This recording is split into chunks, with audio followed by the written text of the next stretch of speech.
ಮಂಡ್ಯ ಜಿಲ್ಲೆಯ ಅಧ್ಯಕ್ಷರಾದಂತ ಕೆಂಪೇಗೌಡ್ರೆ ಹಾಗೂ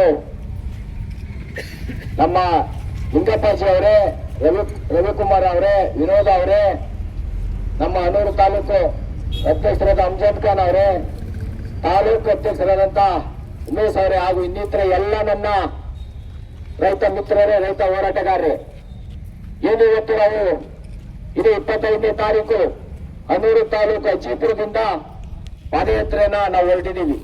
ಇದರ ಉದ್ದೇಶ ಇಷ್ಟೇ, ಏನು ನಮ್ಮ ಹನೂರು ಭಾಗದಲ್ಲಿ ಸತತ 20 ವರ್ಷಗಳಿಂದ ಮಳೆ ಇಲ್ಲದೆ ನಮ್ಮ ರೈತರು ಬಹಳಷ್ಟು ಕಂಗೆಟ್ಟಿದ್ದಾರೆ.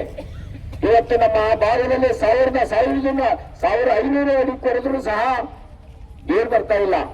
ನೀರು ಬಂದ್ರು ಅದು ಉಪ್ಪು ನೀರು. ಆ ಉಪ್ಪು ನೀರನ್ನ ಕುಡಿದು ಇವತ್ತು ನಮ್ಮ ಜನ ಎಷ್ಟೋ ಕಾಯಿಲೆಯಿಂದ ಬರುತ್ತಾ ಇದ್ದಾರೆ. ಅದರಿಂದ ನಾವು ಕುಡಿಯೋ ನೀರಿಗೂ ಸಹ ಹಾಹಾಕಾರ ಆಗಿದೆ. ಆದ್ರಿಂದ ಇನ್ನು ಖಂಡಿತವಾಗ್ಲೂ ಈ ಬಜೆಟ್ನಲ್ಲಿ ಮಾನ್ಯ ಏನು ಡಿಪಿಆರ್ ಆಗಿದೆ 490 ಕೋಟಿ ರೂಪಾಯಿ ಸರ್ಕಾರ ಡಿಪಿಆರ್ ಮಾಡಿಸಿದೆ. ಅದರ ಪ್ರಕಾರ ಈ ಬಜೆಟ್ನಲ್ಲಿನೇ ನಮ್ಗೆ 490 ಕೋಟಿ ರೂಪಾಯಿನ ಬಿಡುಗಡೆ ಮಾಡಬೇಕು ಅಂತ ಹೇಳಿ ಈ ಪಾದಯಾತ್ರೆಯನ್ನು ನಾವು ಹನೂರು ತಾಲೂಕಿನಿಂದ ಬರ್ತಾ ಇದ್ದೀವಿ.